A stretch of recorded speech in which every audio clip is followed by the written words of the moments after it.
മാതാ അമൃതാനന്ദമയി മഠം കണ്ണൂർ ബ്രഹ്മസ്ഥാന വാർഷിക മഹോത്സവത്തിന് ഭക്തിനിർഭരമായ സമാപനം. 2 ദിവസമായി നടന്ന വാർഷിക മഹോത്സവത്തിൽ 100 കണക്കിന് ഭക്തരാണ് പങ്കെടുത്തത്.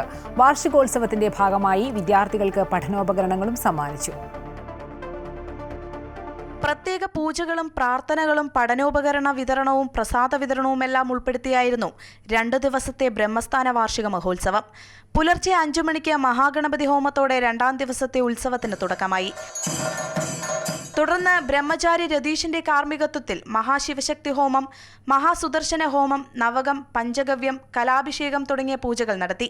ആശ്രമത്തിലെ മുതിർന്ന സന്യാസി സ്വാമി ജ്ഞാനാമൃതാനന്ദപുരിയുടെ അനുഗ്രഹ പ്രഭാഷണം ആത്മീയതയുടെ പുതിയ തലങ്ങളിലേക്ക് ഭക്തരെ എത്തിച്ചു.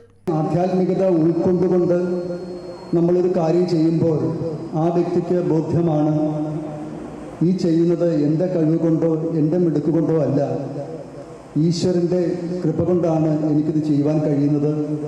അവിടുത്തെ കയ്യിലെ ഒരു ഉപകരണമായി ഞാൻ മാറട്ടെ എന്ന പ്രാർത്ഥനയോടെ ആയിരിക്കും ആധ്യാത്മികത ഉൾക്കൊള്ളുവാൻ ശ്രമിക്കുന്നവർ ഓരോ കാര്യവും ചെയ്യുന്നത്.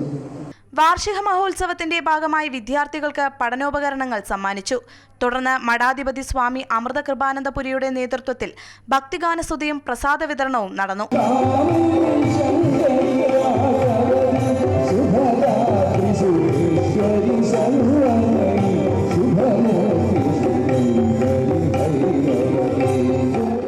ഉച്ചയ്ക്ക് ശേഷം നടന്ന വിവിധ കലാപരിപാടികളോടെ 2 ദിവസമായി കണ്ണൂർ പനങ്കാവ് ആശ്രമത്തിൽ നടന്ന ബ്രഹ്മസ്ഥാന വാർഷിക മഹോത്സവത്തിന് ഭക്തിനിർഭരമായ സമാപനം. അമൃത ന്യൂസ്, കണ്ണൂർ.